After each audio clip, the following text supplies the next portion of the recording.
Hello all, welcome to week 5. Our focus this week is on challenges and opportunities that social entrepreneurs face. We've read about some already, but we haven't really honed in on challenges as a specific consideration. Understanding the challenges and problems of any endeavor is key to success. If you can anticipate failure, you might be able to avoid it. If you can anticipate challenges, you might be able to work around them or avoid them in the first place. If you can learn from the challenges that you face, you'll be a stronger individual, professional, and entrepreneur. I labeled this week challenges, but I think perhaps a more productive way to approach them is opportunities.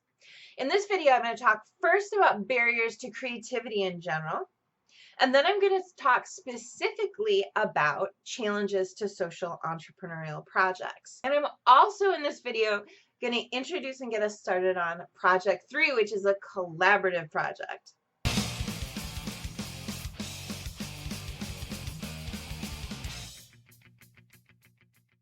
There are tons of readings and materials out there in the world that suggest barriers to creativity. And we all face barriers of one type or another in our lives, our academic lives, our personal lives, our professional lives. Creativity is a key component of the entrepreneurial mindset and crucial to social entrepreneurial work. So first I want to talk about some barriers to creativity. The first is not having a process or approach. Last week I talked about approaches to collaboration, including Walt Disney and Pixar. I think these are also creative approaches. You can't just force yourself or others to think creatively. It's best to have a set of flexible thinking tools you can apply in different situations to spark creative ideas. Barrier 2, struggling with a fear of failure. It's hard to be creative or entrepreneurial if you're afraid of failure. If you're afraid your idea might not work or if people might not take you seriously, you'll likely stifle your creative possibilities. If you engage the world fearing you might fail, you'll likely keep yourself from making risks that might have big payoffs or, at worst, learning from your mistakes, which isn't that bad a thing at all. Barrier 3 is having a bad attitude or being around people with really bad attitudes. If you remember from last week, one of Walt Disney's creative approaches involved having a dreamer, a realist, and a spoiler in the room. He sought out a person who always saw things positively and in a good light, a person who had a pretty balanced perspective on the world, and someone who always saw things negatively. Sometimes having a negative perspective can be helpful to see the bigger picture, but if you approach every issue or idea as a problem rather than an opportunity, you'll stifle your own creativity. Barrier number 4, not listening, not researching. You will research your entire life. You'll have to orient yourself toward listening, learning, and researching. If you own a company that provides products to a specific audience, for instance, you can't sit in a room and imagine what that audience might need. Barrier 5 is getting stuck on one potential way to address an issue.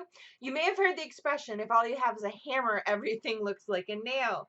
If you can only imagine one potential approach to a question, issue, or situation, you're not going to get that far and you're not going to be creatively engaged. Barrier 6 is not seeing things from multiple points of view.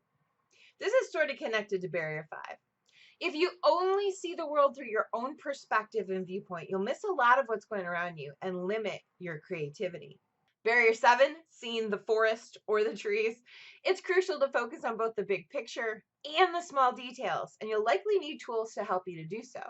A to-do list where you break down big tasks into small activities, or a project management tool to help you hold on to multiple ongoing tasks. It's hard to be creative unless you have your hands on the moving parts of a project.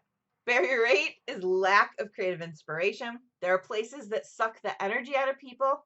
Likewise, there are also places that are too stimulating, where there's too much going on to be able to concentrate. It's important to recognize whether your environment is limiting or distracting from your creativity capacities. Barrier 9, being in a pandemic context. This is something none of us have experienced before and hopefully never will again. But for many of us whose creative processes rely on being around others face to face and being out in different spaces like museums and galleries and coffee shops, the past months have been hard. I asked students last semester about their ideas for how to maintain their creativity in a COVID context, and they had great suggestions like watching documentaries together on Netflix. And Netflix now includes Netflix Party, which allows for a group chat while you watch from a distance a shared show. Another student suggested making time to teach others something creative, like hosting a basic knitting Zoom for friends who want to learn to knit. Barrier 10, institutionalized racism and the negation of personhood. This is obviously much bigger and more significant than these other barriers. How can you maintain your creativity in a context where Black people are being brutalized and killed by police in the US? How can you maintain your creativity when institutional structures are negating your very personhood? I don't know. But I do know that individuals and groups are engaging in creative ways of remembering, of protesting, and of encouraging everyone to reflect on what racism means, what it is, what it does, and stopping it. One example is the Michigan League for Public Policy, who has a great 21-day racial equity challenge that invites people to allocate time daily to reflect on issues in the US.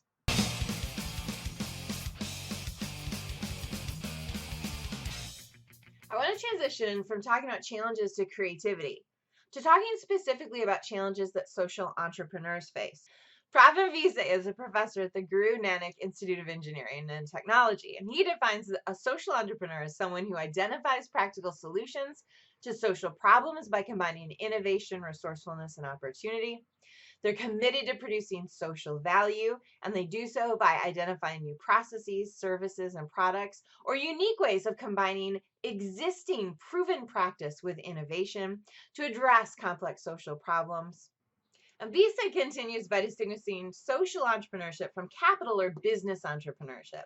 Social entrepreneurship focuses on trying to make the world a better place to live in, focusing more on the greater good, engaging in projects that may or may not generate value and income, investing a lot of time and energy in changing society, sometimes with little in return, and finding gaps and creating ventures to serve underserved markets.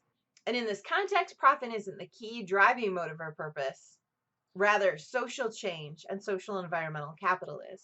Some of the challenges that BSA describes include conveying a business idea, attracting donors and other support, working remotely, although many of us are getting pretty good at that, hiring and firing people, maintaining product quality, working with governments or certifying agencies, dealing with competition, promoting awareness, and more. Professor Vise is just one of the many, many scholars and professionals talking about the challenges of engaging social entrepreneurship. And I want to share 4 challenges that I think social entrepreneurs face. The first challenge slash opportunity is culture. And there are horrible stories out there of forward thinking entrepreneurs who enter a community with an attitude, I'm here with my money and my ideas to change your lives. You can only make change in a community or culture from within, and it takes hard work and a lot of effort to get to know a community. You have to genuinely invest. You have to listen and listen thoughtfully and carefully and listen for a long time. You have to build ethos and trust. You have to recognize when a community's or culture's preferences or priorities are different from your own. The second challenge slash opportunity is that of connections. The social entrepreneur has to distinguish himself or herself in a market while building relationships. This isn't to say that relationship building and networking building isn't part of business entrepreneurship. It is, but much more so than business entrepreneurship. Connections and relationships are crucial to social entrepreneurship. You have to put time, energy, and effort into building allies and making and maintaining connections. No social entrepreneurial venture will thrive without doing so. And in this context, connections are more important than competition.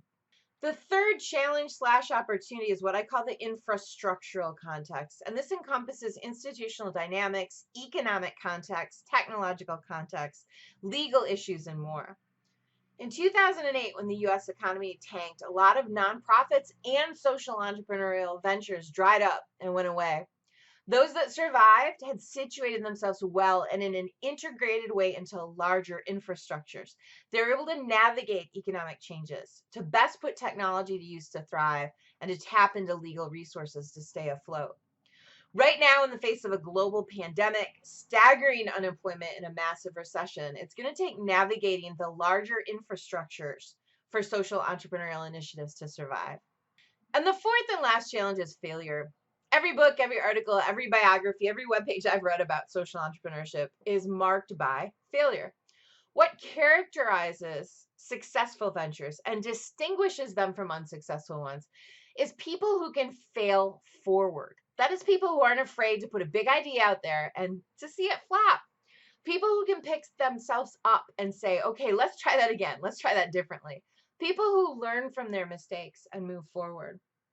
This week's focus, again, is on challenges and opportunities. The first piece we're going to read is called In Search of the Hybrid Ideal, in which the author suggests that to address deep, complex social challenges, we need broad and deep and complex tools and methods. They describe organizations that adopt models that blend social commitment with profit generation, and they also describe a few challenges that such organizations face. The next piece we're going to read is by Martin Burt, and he talks about the importance of seeing problems as opportunities. Our case for this week focuses on Fashion for the Fire, which was an initiative MSU students led a few years ago. And we have two sparks for this week. The first is a piece by Tori Callahan, where she lists 10 organizations using social entrepreneurial approaches to tackle the world's toughest challenges. And the second spark is actually a table of contents from a book called The 100 Essential Beliefs, Characteristics, and Habits of Elite Entrepreneurs. And as you take a look at that list of 100, I'd like you to think about what elements, habits, and techniques might be missing from this list that social or cultural entrepreneurship can help fulfill.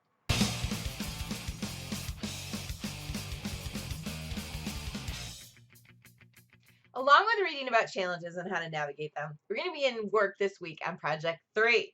Project 3 is due by noon on Sunday, June 21st, and you're going to work with a group to propose a new space on MSU's campus to support student social entrepreneurial work.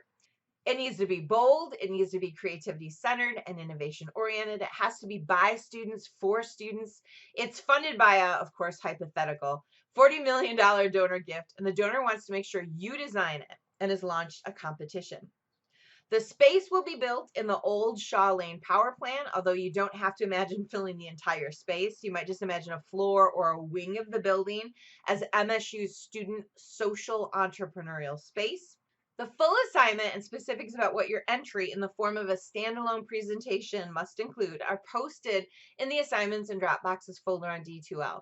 I also included there one sample proposal that a student group created and a bit of discussion about it. Your group's presentation must be collaboratively researched and prepared, be a standalone slideshow, be no more than 15 slides. The slide should include some visuals, some explanation, and some examples of the type of work you imagine happening in the space. And a critical aspect of the space you design is that it's clearly designed for social entrepreneurial work. In the assignment, I suggest some approaches for getting started. First, connect with your group right away. You'll have weeks 5 and 6 to work on the project, and early on, you're going to want to figure out how you can best connect and communicate. Second, once you've introduced yourselves, decide who might work best in what role and contribute what to your group, and also figure out the how, when, and where of your work together. Third, do some brainstorming about creative space. Fourth, do some research on creative space for social entrepreneurial work. 5, keep doing research. And at this point, really focus in on what you want your space to allow MSU social entrepreneurs to share, to show, to create, and to do. And work on your presentation, how you want to express your idea to the panel of judges, or really me, as I'm going to be the one reviewing your work. There are 2 deliverables for Project 3. The first, worth 250 points, is a collaboratively produced standalone presentation, preferably a PowerPoint, but if you prefer, you can use Google Presentations or Prezi or some other tool. By standalone, I mean I'll be reviewing it. You won't actually be presenting it. So the content I need to understand your pitch has to be in the slides. The second deliverable is a short individual reflection on your Project 3 work worth 50 points. You'll each produce a short 1-page report on the work you did for your group's Project 3 work and discuss what you learned working on the project. And Project 3 groups and email addresses, which I'm showing really quickly here, are included in detail in the Project 3 assignment on D2L.